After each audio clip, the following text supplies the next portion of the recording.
Hello guys, bersama saya lagi dalam Alright Nopo Channel. So, saya ingin membawakan Anda perbahasan daripada seorang ahli parlimen, MP Arau, yang sebelum ini sebagai pemimpin UMNO mengkhianat masuk PAS. Dan kalau saya lihat perbahasan ini sahabat semua, saya boleh anggap sebagai satu perbahasan yang mengarut dan juga mencarut.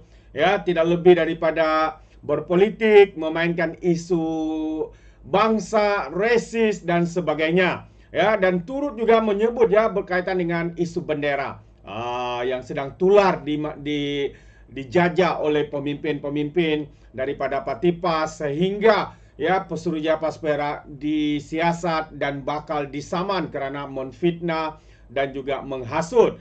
Ya, jadi apa yang berlaku sahabat semua sehinggakan timbalan speaker memberikan amaran kepada MP Arau ini untuk berhenti berbahas daripada mengarut dan juga mencarut kerana masa pun sudah habis. Jadi, mari kita tonton bersama supaya orang tahu betapa mengarut dan mencarutnya ahli parlimen Arau ini yang sekarang ini bersama-sama dengan Parti PAS. Jadi, sahabat semua, ayo kita tonton video ini bersama-sama.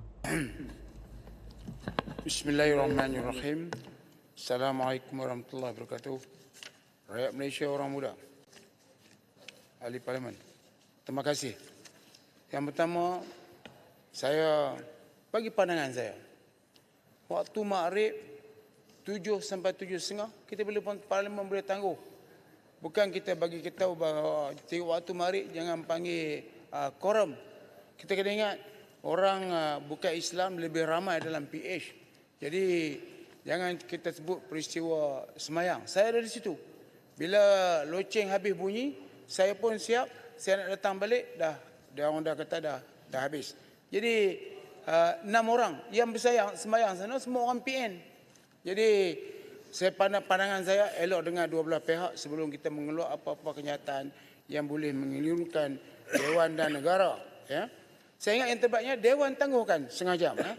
Okey, yang pertama sekali kita ucap tahniah PMX yang telah memberi ucapan 2 jam setengah. Dan kita nak bagi tahu bahawa bajet ini kita akan menyokong dengan pembetulan dan juga penambahbaikan sikitlah. Ya. Kita telah menyokong pindaan perlembagaan berhubung dengan kewarganegaraan. Dan kita tidak ada masalah untuk menyokong bajet ini, terutama bajet Jabatan Perdana Menteri. Saya akan angkat 12 tangan bajet Jabatan Perdana Menteri. Tapi saya nak tanya, apa yang kerajaan telah lakukan kepada peruntukan ahli parlimen pembangkang yang telah dibelanjakan, habis duit dibelanjakan. Kami tak tahu.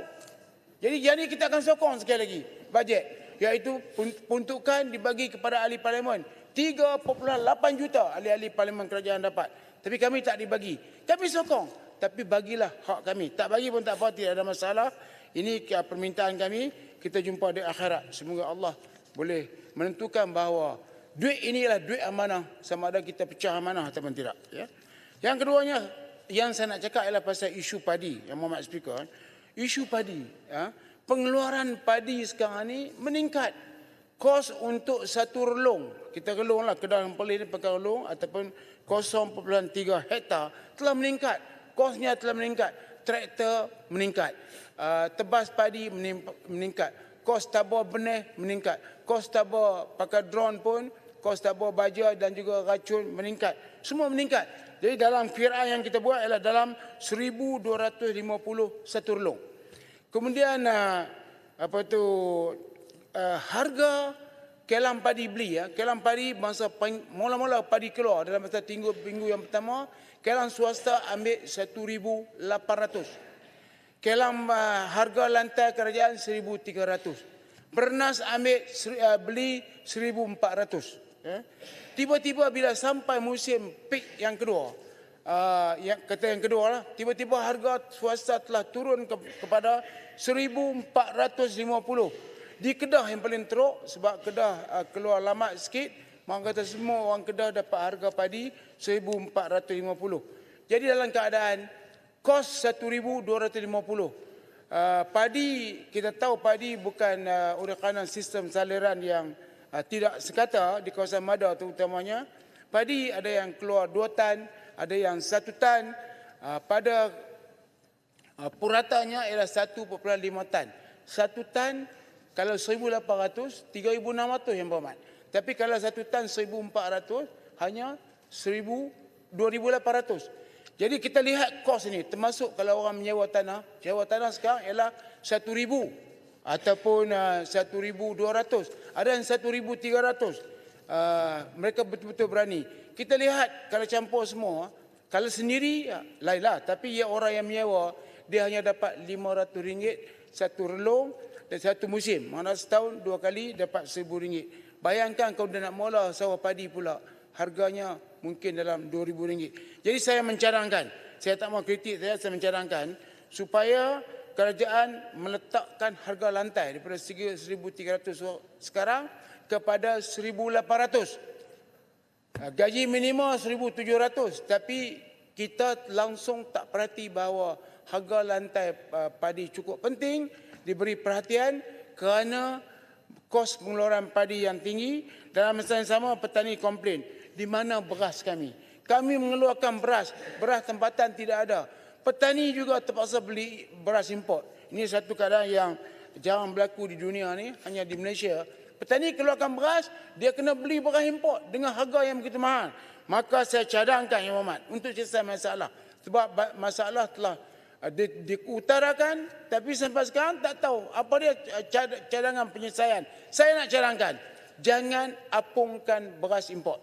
Dengan itu bila beras tidak naik, beras turun, distabilkan, barang-barang lain akan ikut. Cara kita nak lihat pattern kenaikan harga barang. Dia ikut harga barang utama. Beras itu kalau dia tak naik, maka orang lain pun turun harga barang. Jadi ini cadangan telah dibuat ratusan kali, tidak berapa didengar. Kalau tak mau dengar tak apa. Kalau kami memerintah, yang ni kita akan buat. Dengan itu harga barang akan turun. Laporan audit 2018.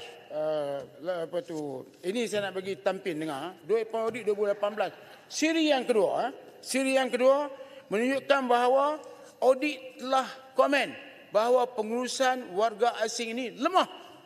Siri yang ketiga, audit bagi tahu 100,000 orang masuk, pelancong masuk tak keluar. Takkan hampa sokong? Ini adalah masalah keselamatan rakyat Malaysia. 2017, 2018, 2019, 2020, 2021, 2022, 2023, 2024. Berapa ratus ribu? Kalau ikut perkiraan ini, sudah hampir 1 juta yang datang tak keluar. Di mana mereka? Di mana mereka? Dan lebih-lebih lagi, saya tabik Azam Baki, tahniah Azam Baki Tan Sri yang telah menangkap pegawai immigration yang terlibat dengan counter setting ataupun counter yang dipermudahkan untuk orang-orang asing tertentu bagi mereka meloloskan diri masuk ke negara ini. Hak ini kita ucap tahniah, tapi kena ingat, ini yang dibuat di KLA. Bagaimana di pintu masuk yang lain? Di Perlis, di Kedah, di Kelantan, di Perak. Ini kena kita bagi perhatian supaya perkara ini tidak berlaku. Dalam masa yang sama Yang Berhormat, kita lihat fake IC ataupun IC tipu juga berluasa. Kita tahu IC ini tipu tapi tak dapat kita buat apa-apa dan ianya berluasa. Maka macam kad UNHCR. Kad UNHCR, kononnya mereka ini di bawah perlindungan bangsa-bangsa bersatu, pergi Cakit Road. Kalau setampil nak, setampil pula maaf. Kalau setampil nak, pergi ke Cakit Road sekarang. RM50 boleh beli kad. Tambah muka dia pun ada iras-iras, boleh beli kad. Itu menghina namanya tu, Arau. Okey, kalau gitu muka saya iras-iras. Saya dapat kad itu dulu, masa jadi menteri. Dia sebenarnya handsome hero Hindustan. Okey. Tapi dia kata hina, tak apalah, saya tak puji dah lain kali. Okey, mari tajuk ni balik. Ganggulah kamu ya. Okey, tajuk ni balik. Fake IC.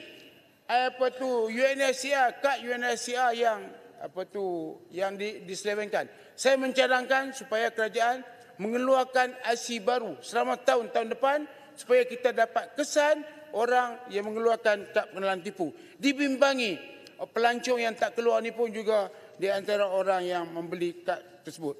Jadi laporan audit ini kita nak tanya kepada kerajaan apa yang telah dibuat untuk memastikan pengurusan orang asing, warga asing ini dibuat dengan baik. Menteri Dalam Negeri mesti memberi jawapan. Saya mencadangkan kalau ini serius, kertas putih ataupun RCI untuk menyiasat pengeluaran kad tipu ini dan juga tentang pengurusan orang asing yang telah tidak dibuat dengan begitu baik. Dan saya pasti sudah tampil setuju dengan saya. Tak payah buka peraturan mesyuarat, saya akan tolong kamu kalau kamu nak. Ya.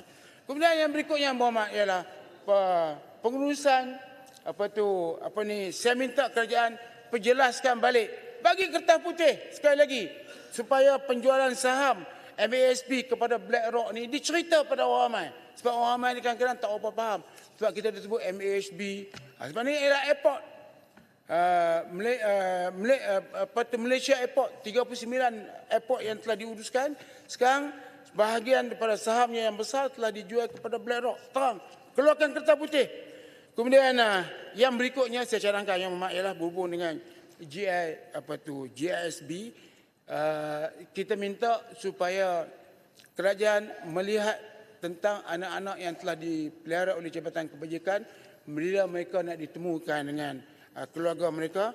Yang keduanya, orang yang menjadi mangsa. Terima kasih, tahniah polis yang telah menyiasat perkara ini. Tetapi orang yang menjadi mangsa itu, di manakah mereka? Di manakah mereka bekerja sekarang? Kerana bila GISB ini membuat perniagaan, kena ingat perniagaan mereka itu melibatkan rangkaian perniagaan. Mereka orang yang supply barang kepada mereka, adakah dibuat bayaran dan sebagainya. Saya minta supaya orang yang dimanipulasi oleh GISB ini tidak mendapat kezaliman yang kedua. Ya. Kemudian kenyataan timbalan menteri. Saya dah sebut dan Yang Berhormat telah bagi jawapan.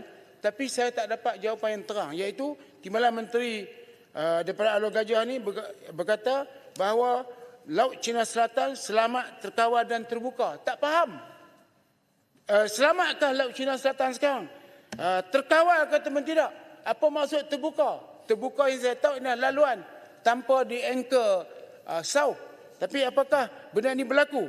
Kita lihat bahawa ini Indonesia telah menghalau kapal-kapal nelayan Cina yang cuba masuk ke Indonesia. Indonesia saya ucap tahniah sebab dulu menterinya lagi hebat, iaitu dia bom habis semua kapal-kapal yang masuk ke Indonesia dan orang tak berani masuk. Tapi sekarang mula mereka masuk ke kawasan Natuna dan mereka telah kejar. Yang berikutnya ialah berhubung lok jari. Saya minta lok jari ini kerajaan Mada mengambil tindakan tegas kepada mereka yang membuat lok jari sebab lok jari menyebabkan dia bukan ada kelulusan bangunan dan kumbahan dan masa yang sama orang yang beli lok jari tidak dapat memasukkan nama mereka dalam grant.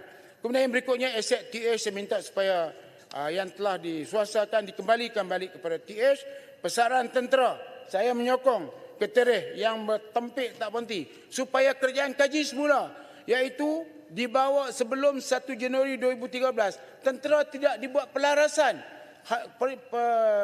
tidak dibuat pelarasan pencen, pelarasan gaji dibuat tapi pencen tidak dibuat. Ini bukan saja berlaku pada tentera, termasuk ahli parlimen. Ahli parlimen nombor 2, yang penting tentera. Supaya kerajaan memberi perhatian kepada perkara ini dan jawapan yang dibagi saya nampak tidak tegas. KWSP, akaun 3 yang telah diperkenalkan, tetapi pencarum-pencarum minta supaya akaun kedua yang masih berbaki minta dibenarkan untuk dikeluarkan. Kemudian harga makanan kantin sekolah yang Pak Speaker akan dinaik tahun depan 50%. Dalam keadaan harga barang mahal, ibu bapa miskin, kantin, makanan kantin akan dinaikkan. Ini baru keluar sekejap tadi, 50%. Dan akhir sekali Speaker, sebab saya orang yang sentiasa mematuhi masa dengan hebatnya, iaitu bendera. Bendera yang berlaku di Teluk Intan dan juga di Johor Bahru. Ya. Bendera Cina telah dikibarkan dan orang yang kibarkan bendera itu menjerit-jerit. Saya tengok video daripada seorang Tionghoa menyebutkan ancaman kepada kedudukan ekonomi di Malaysia dan juga Singapura. Dia sendiri menyebut, apakah orang Malaysia yang kibar bendera Malaysia di negeri China akan boleh balik ke Malaysia? Siap-siap, mungkin seumur hidup di sana. Apakah orang Malaysia boleh kibarkan bendera kita di negeri lain? Bayangkan orang kibar bendera di Malaysia. Kita mesti mempunyai semangat patriotisme yang tinggi. Stampin. Kita rakyat Malaysia. Sayang kepada Malaysia. Siapa mengancam negara ini, kita harus tentang. Arau, Ya tak boleh, ya. yang ni saya setuju dengan Arau. Orang luar mesti ikut undang-undang di negara kita. Ya, bagus. Stamping bagus. Sabarnya sabar berbatas. Bagus. Dia ni bagus. Orang stamping dia sokong dia. Masa pilihan raya sokong dia. Arau, boleh tanya penjelasan? Ya. Apakah pendapat Arau tentang ucapan yang diberikan oleh PAS yang Encik Rasman tu yang berbau perkaruman menyentuh 3 al? Adakah itu satu kenyataan yang harus dikeluarkan di negara yang berbilang kaum dan berbilang bangsa? Ya, yang tu kita jawab kemudian. Tapi saya nak kena... Tak ada masa, sila jawab sekarang. Saya Adakah ini pendirian PAS? Tapi saya nak beritahu, Adakah ini pendirian semua Perikatan orang Nasional? kena sayang negara ini. Yang berhormat, sebentar. Sebentar, peraturan 42 tu jelas. Ya, kalau rasa lupa, bacalah ya. Yang berhormat dua-dua ni. I'm going to enforce it strictly. Right? Saya bagi 30 saat, gulung, stop. Terima kasih Speaker. Janganlah pergi marang keras sangat. Saya orang baik, Yang Hormat. Tak elok macam itu. Buat tindakan pada orang baik, nanti terkena doa dia. Terima kasih kerana telah bagi peluang untuk berucap. Dan saya minta rakyat Malaysia, marilah kita semua punya semangat patriotisme yang tinggi seperti yang kita tunjukkan kepada sukan. Badminton, bila ada pemain yang main di sana, semua kita sokong. Bola, macam tu kita nak. Ini kalau bendera, kita kena tentang, semua orang Malaysia kena tentang perbuatan mereka ini. Terima kasih. Assalamualaikum warahmatullahi wabarakatuh. Kerana bagi peluang beri ucapan. Alright. So sepanjang pembahasan ini sahabat semua, MP Arau ini hanya menggunakan isu-isu populis yang dijajah, yang diangkat oleh walaun-walauntit, malah pemimpin-pemimpin PAS ya. Jadi inilah mereka hanya pandai berpolitik, ya, memusingkan fakta pasal bendera, pasal GISBH, macam-macam lah.